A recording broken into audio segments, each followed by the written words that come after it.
Hello, my name is Matthew Rollison. I'm an agriculture manager at Dunbeer, and today we're here at Myerscough College, one of our suppliers, to talk to Pat, who's the farm manager, and Pat's going to be talking us through some of the technologies that they've implemented on farm to help improve efficiency. I'm Pat Armitage, I'm the farm manager.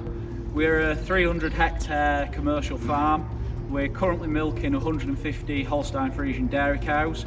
We rear our own replacements and we finish the beef progeny from those animals. We also have a 50 cow Aberdeen Angus suckler herd, of which we also finish the progeny. We send all our cattle direct to Dunbeer.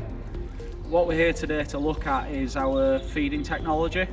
We've invested heavily through a net zero project on reducing farm emissions, and part of what we're doing is infrared feeding technology. So we've invested in a Keenan self-propelled mixer wagon. We've done this for two reasons. We're looking to reduce the amount of fuel we use and increase the mix quality. So this here is our self-propelled Keenan Mech Fibre mixer wagon, but how it differs from a traditional trailed wagon is the milling head. So the milling head allows the wagon to load itself and process the mix better. We've found the benefits of this is increased feed efficiency within the cattle. Because the mix is more processed and more even and more consistent throughout, the cattle that are eating the mix are actually eating what's rationed for, therefore they're seeing better feed efficiency, and this feeds into a reduction in carbon. We finish approximately 150 cattle a year on a forage-based finishing system. We're trying to maximise the amount of home-produced food and silage we can feed to the cattle. Therefore, it's very important for us to get a very consistent mix and really maximise the growth rates off our home-produced forages. We feed cattle two different rations depending on their age and their weights. We feed a growing ration, a high-protein, low-energy ration, and a finishing ration.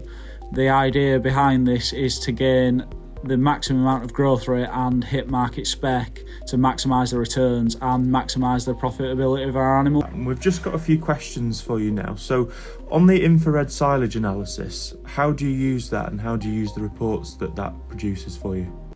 We use two separate infrared systems. We use the near-infrared sensor on the mixer wagon to give us an accurate reading, a real-time analysis of the feed we're putting into the animals. And we also use a different infrared sensor to do traditional silage samples. We do this more regularly than you'd perhaps do a traditional clamp sample. We find this brings us the benefit of knowing exactly what's in the clamp and when. You naturally get a lot of variation within the silage in the clamp, so it's good to know what we're feeding when we're feeding it, rather than having to wait for a traditional silage analysis and then reacting to what that says. It gives us a lot more real-time information, allows us to make decisions based on that information, allows us to react quicker to the changing silage. And then what would you say the main benefits are of the new wagon as opposed to the previous one? I would say there's two main benefits to the new wagon. The first is fuel efficiency. We only use one machine now to do all our feeding instead of two. And also the second benefit is a more consistent mix. We've found that whether we're producing meat or milk from those mixes, the animals are doing better because the diet they're feeding and the diet they're eating is the same diet over and over again.